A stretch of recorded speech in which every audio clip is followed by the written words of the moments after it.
तो क्या आप भी बेली फैट से परेशान हो और आपको इसको खत्म करना है और आपको साथ साथ खाना भी अच्छा खाना है और आप बॉइल्ड चीज़ें भी नहीं खाना चाहते, जैसे boiled chicken, boiled fish, boiled eggs, ये सब नहीं करना। आज की वीडियो में मैं आपको बताऊंगा बेली फैट रिमूव कैसे करें यहाँ से यहाँ, इंडियन खाना खाने के साथ साथ भी, ना ही कोई फैंसी डाइट करते हुए, ना ही कोई इंटरमीडिएट फास्टिंग वगैरह, कुछ नहीं करना है। तो इस वीडियो में मैं आपको बिल्कुल अच्छे से और बिल्कुल सिंपल तरीके से समझाऊंगा। तो अगर आपको वीडियो पसंद आए तो आप एक लाइक, सब्सक्राइब और कमेंट कर सकते हैं। तो वीडियो को एंड तक देखो, काफी हेल्पफुल हो सकते हैं ये आपके लिए। तो पहले तो हम सबको पता है बेली फैट क्या है और कहाँ पे होता है, और ज्यादा जो मेल बॉडी के फैट होता है वो यहाँ टमी के अराउंड होता है और सबसे देर से भी जाता है और सबसे ज्यादा दिक्कत भी यही करता है। तो फर्स्ट पॉइंट हमारे यहाँ पे आता है कि जो आप घर पे खाना खाते हो आपको उसमें स्मॉल चेंजेस करने हैं। अगर आप बॉइल्ड फिश, बॉइल्ड चिकन ये सब चीजें नहीं खाते हो तो कोई जरूरत नहीं है ये सब खाने की। आप एक बॉडी बिल्डर नहीं हो जो आपको प्रेप करनी है या फिर स्टेज पे जाके खेलना है, तो वैसी चीज़ें आपको नहीं करने की ज़रूरत होती। और आप कोई ऐसे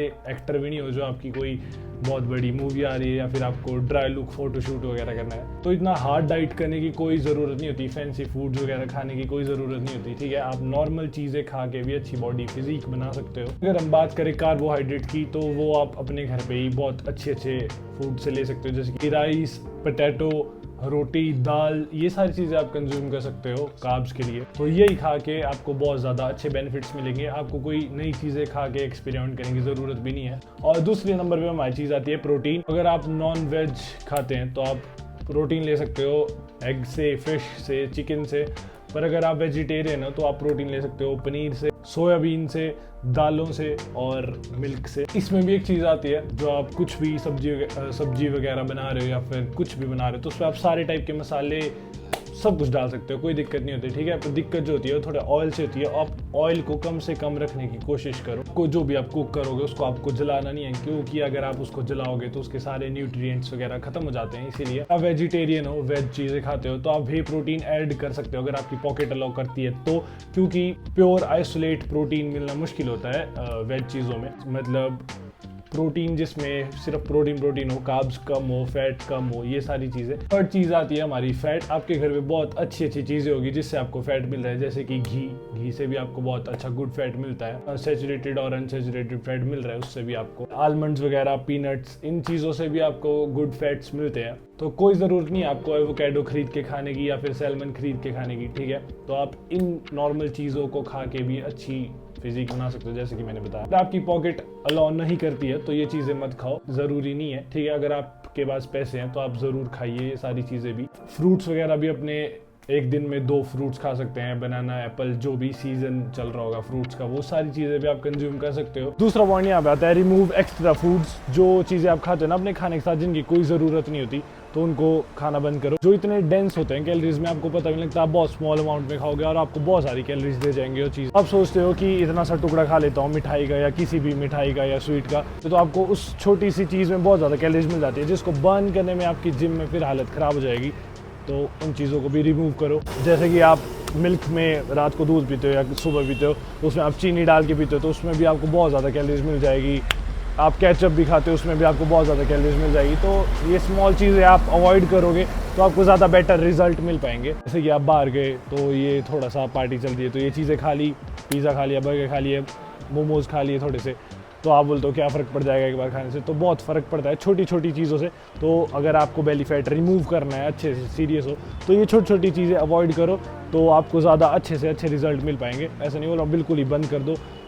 वैसे हो सके अगर आप कंट्रोल कर सकते हो तो बंद ही रखो, मेरे हिसाब से खाने की कोई ज़रूरत नहीं है सारी चीज़ें।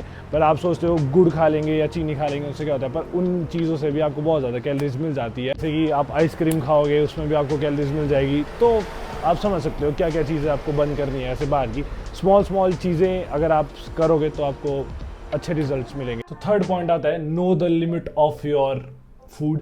क्या खाना है, कैसे खाना है, ये तो बता दिया, पर कितना खाना है ये सबसे ज़्यादा इंपॉर्टेंट चीज़ है। ठीक है, और अगर आप यहाँ तक वीडियो देख रहे हो तो एक लाइक कमेंट कर दो, जिससे मेरे को मोटिवेशन मिलती है। ये बहुत ही ज़्यादा इंपॉर्टेंट है। अब कितना खाना है आपको अपनी बॉडी के हिसाब से, आपको ये पता नहीं होगा तो सब कुछ वेस्ट हो जाएगा, ठीक है। रोटी खाने को बोल रहे हैं और आप 10 रोटी खा लोगे तो काम खराब हो जाएगा। आपको राइस खाने को बोले तो आप एक कुकर भर के राइस इतना तो नहीं खाओगे, पर अगर खा लिए तो फिर से दिक्कत हो जाएगी। लिमिट अमाउंट बहुत ज्यादा इंपॉर्टेंट है, ठीक है। अब कैसे पता चलेगी वो, जब आप कैलोरीज इन कैलोरीज आउट का फंडा समझोगे, मैक्रोज कितने खाने आपको दिन भर में, मेंटेनेंस कैलोरीज समझोगे कि आपको मेंटेनेंस कैलोरीज कितनी आपकी बॉडी की, प्रोटीन कार्ब्स फैट्स कितने खाने हैं। अगर ये आप चीजें समझोगे तो ज़्यादा अच्छे रिजल्ट मिलेंगे आप। अगर आप सोचोगे कि आपको पूरा बेली फैट रिमूव करना है और आप बोलोगे कि आपको कोई और बता दे, कि आप कोई किसी से पर्सनल ट्रेनिंग वगैरह नहीं ले रहे हो कि आपको कोई बता देगा, आपकी मेंटेनेंस कैलोरीज भी निकालेगा और बोलेगा कैलोरी डेफिशिएंट खाओ, तो वो चीज़ें आपको नहीं करेगा। अब 2024 में आके आपको खुद समझनी पड़ेगी चीज़ें कि हाँ, आपको ये खुद सीखना पड़ेगा कि मेंटेनेंस कैलोरीज कैसे निकालें और कैलोरी डेफिशिएंट कैसे होगा उसमें। ये सारी चीज़ें आपको अब खुद समझनी ही पड़ेगी और कोई रास्ता नहीं होता, ठीक है। तो अगर आप सोच रहे हो ये बहुत ज़्यादा टफ चीज़ है, तो ऐसा कुछ नहीं है। एक बार आप सीख जाओगे तो बहुत ईजी है, पर आपको सीखना ही पड़ेगा। अगर आप इतनी पढ़ाई कर सकते हो तो ये छोटी सी चीज़ है, आप इसको भी सीख सकते हो, ठीक है। अगर आपको ये सीख आ गई तो आप वेट गेन और फैट लॉस बहुत जल्दी से जल्दी कर पाओगे। और अगर आपको फिर भी एक वीडियो चाहिए इस पे सीखने के लिए, तो अगर मेरे को मिलेगी तो मैं डिस्क्रिप्शन में एक वीडियो डालूंगा, फर्स्ट वीडियो होगी, वो देख लेना आप जाके। उसमें मैंने बताया कैलोरीज मेंटेनेंस कैलोरीज कैसे निकालते हैं और सरप्लस क्या होता है, डेफिशिएंट क्या होता है, मैंने सब कुछ बताया उस पर। अगर मिलेगी तो मैं ज़रूर डालूंगा, उसको जाके देख लेना, आप काफ़ी इजी तरीके से सीख जाओगे। जब आप एक बार सीख जाओगे, आप ऐप्स यूज़ करोगे जैसे माई फिटनेस ऐप या फिर कोई हेल्दीफायर टाइप कुछ भी, उस पर अपने मैक्रोज वगैरह सब कुछ ट्रैक करोगे तो बहुत इजी लगेगी आपको ये सारी चीज़ें। और आप फूड्स में और कैलोरीज में थोड़ी ऊपर नीचे चेंजेस करोगे तो आपकी बॉडी रिजल्ट देने लग जाएगी आपको। और बहुत ईजी चीज़ें हैं ये, अगर आप सीख जाओगे तो आपको किसी और से पूछने की भी ज़रूरत नहीं पड़ेगी, आप खुद समझ जाओगे कि इजी होता है सब। अब फोर्थ पॉइंट यहाँ पे बहुत इंपॉर्टेंट आता है, you have to add some form of exercise. तुम्हें कुछ ना कुछ एक्सरसाइज ऐड करनी पड़ेगी। अब देखो, आप सोचोगे खाना हम खा लेंगे, डाइट सारी फॉलो कर लेंगे, सारी चीज़ें ऑन पॉइंट होगी, पर आप बोलोगे कि एक्सरसाइज भी करनी पड़ेगी, तो बिल्कुल तुम्हें एक्सरसाइज भी करनी पड़ेगी, हिलना भी पड़ेगा ही, तभी तुम्हारा बेली फैट रिमूव होगा। अब एक्सरसाइज करते हो तो ना सिर्फ उससे आपका मसल टूटता है, मसल बिल्ड होता है, उससे आपकी जॉइंट की मोबिलिटी बढ़ती है, ठीक है। तो जब आप रेजिस्टेंस ट्रेनिंग करोगे तो उसके साथ साथ आपकी कैलोरीज भी बर्न होगी। जो आप खाना खाओगे उसमें कैलोरीज होती है, तो जब आप रेजिस्टेंस ट्रेनिंग करोगे तो उससे आपकी कैलोरीज भी बर्न होगी, जो आपको बहुत ज़्यादा हेल्प करेगा आपके गोल को अचीव करने में। जब आप ओवरऑल बॉडी की एक्सरसाइज करते हो, चेस्ट बैक लेग्स सब कुछ करते हो, तो आपका ओवरऑल बॉडी का फैट भी बर्न होने के पॉइंट पे आ जाता है, ठीक है। तो आपको एक्सरसाइज करते हुए एनर्जी की भी ज़रूरत होती है, तो जब आप एक्सरसाइज करते हो रेजिस्टेंस ट्रेनिंग, तो आपका वो फैट भी बर्न होने लग जाता है, शुरू हो जाता है, तो जिससे आपको एनर्जी मिलती है। तो खाना और एक्सरसाइज साथ साथ बहुत अच्छे से काम करते हैं, जिससे आपको बहुत ज़्यादा हेल्प मिलती है फैट बर्न करने में। लिमिटेड अमाउंट में फूड दे रहे होते हो और अच्छे से ट्रेनिंग भी कर रहे होते हो, तो ये दोनों कॉम्बिनेशन बहुत अच्छे से वर्क करते हैं और आपका बहुत अच्छे से फैट बर्न होने लगता है। पर जो बिगिनर होते हैं वो सोचते हैं कि हमें रिजल्ट नहीं आ रहे, 1-2 महीने हो गए रिजल्ट नहीं आ रहे, तो वो जल्दबाजी का काम नहीं है। इस चीज़ को टाइम लगता है और तुम्हें भी टाइम लगेगा, मैं हर वीडियो में बोलता हूँ टाइम हर चीज़ को लगता है, तो टाइम दो, धीरे धीरे तुम्हें सारी चीज़ें समझ आएगी और बहुत अच्छे से तुम्हारा फैट बर्न होगा। तो रेजिस्टेंस ट्रेनिंग और कार्डियो का कॉम्बिनेशन भी बहुत अच्छा होता है। जब आप जिम जाते हो तो 40 से 50 मिनट वर्कआउट करो और 10 से 15 मिनट अगर आप कार्डियो या वॉक कोई भी करते हो, स्लो मूवमेंट, रनिंग वगैरह, जॉगिंग वगैरह टाइप्स, तो आपको बहुत अच्छे से फैट बर्न होगा। तो यही थी आज की वीडियो। आई होप वीडियो से आपको थोड़ी सी हेल्प मिली होगी। अगर मिली है और वीडियो पसंद आई है तो लाइक शेयर सब्सक्राइब कर दो। मैं मिलता हूँ जल्दी किसी नई वीडियो के साथ, तब तक के लिए bye bye, take care, love you all, piece.